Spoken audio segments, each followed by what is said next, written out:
Alright, so this video goes with lesson 3.9, looking at angles. And we are going to use our straight edge, a protractor to start, just to create a triangle. It doesn't matter what triangle, any triangle. So I'm going to do that. Let's start with, I'll find one angle. Let's just do something. Maybe I want this first angle to measure 50 degrees. Okay, so I've placed a mark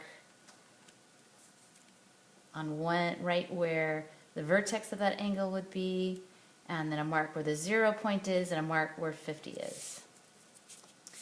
And I'm going to use my straight edge, it's a little bit longer, to create a bigger triangle. And you'll see why in a minute. So I'm going to extend that.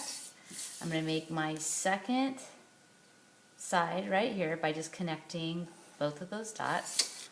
And then the final one, I'm just going to create a dot right there and close it up. We know that all polygons are closed shapes. And so here is my triangle. Okay. So how can I prove that each angle, this angle plus this angle plus this angle, is equal to 180? I could use my protractor and measure each individual angle and then add up all of them. So if we called this one angle A, and this one angle B, and this one angle C, when I added them all up, they would equal 180. But I'm going to show you another way, it's kind of fun, that you can prove that. So I'm going to start by cutting out this triangle.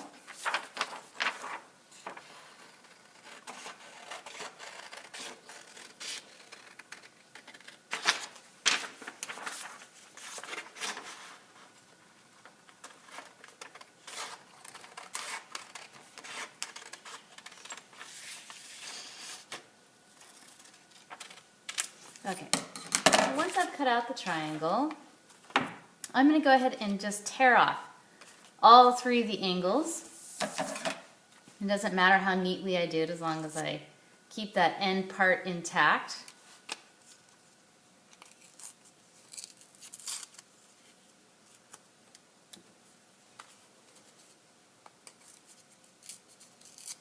Okay, so now I've got angle A, angle B, and angle C.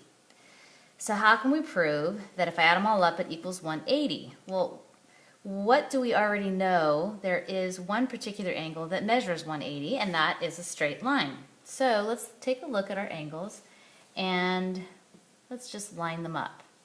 And it doesn't matter what order I put these in, as long as I take the ends that are the actual angle and not the torn off part, and I line them up, every time you're going to get a straight line. So we know for sure that angle A, B, and C, when put together, let's try it another way. Each time, no matter what, it's going to equal a straight line or 180 degrees. So that's a fun little trick. We can do that to prove it. So now we've proven that the sum of the angles of any triangle are 180 degrees. So from there, I'm going to draw a couple other shapes. I'm just going to make some up.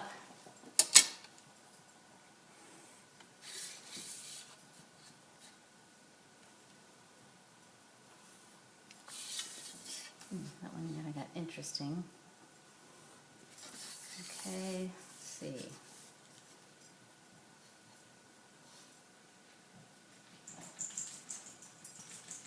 That itching sound is Chloe, my dog.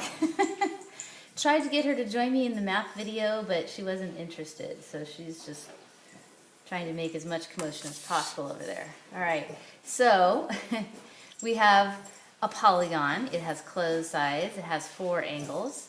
And just what could we do with this to figure out, well, what is the sum of the angles of this 4-sided polygon?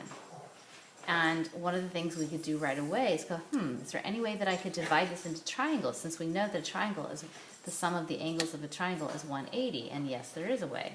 I could line up my ruler and divide divide this 4-sided shape into 2 triangles. So I would know that these 3 triangles, the angles of those 3 angles equal 180, and that these 3 angles equal 180. So 180 plus 180 is equal to 360. So that's how we could calculate the sum of those angles.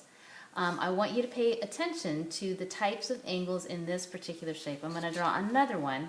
It's going to look a little bit differently. Let's see here.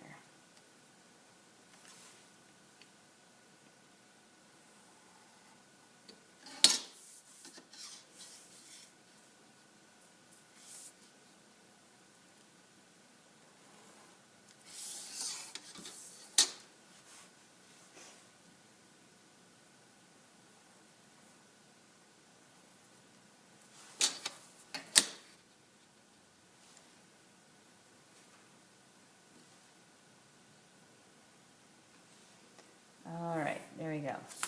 Okay, so this has 1, 2, 3, 4, 5. It has 5 sides, so that's one thing that's different from this one that has 4 sides. But there's something else that's really different about them. This one has one angle that's very different from all the angles in this other shape here. So when we have angles that are not moving into the interior of the shape, those are called convex angles. And in this case, here's a convex angle, convex angle, convex angle, convex, but this one right here is called a concave angle.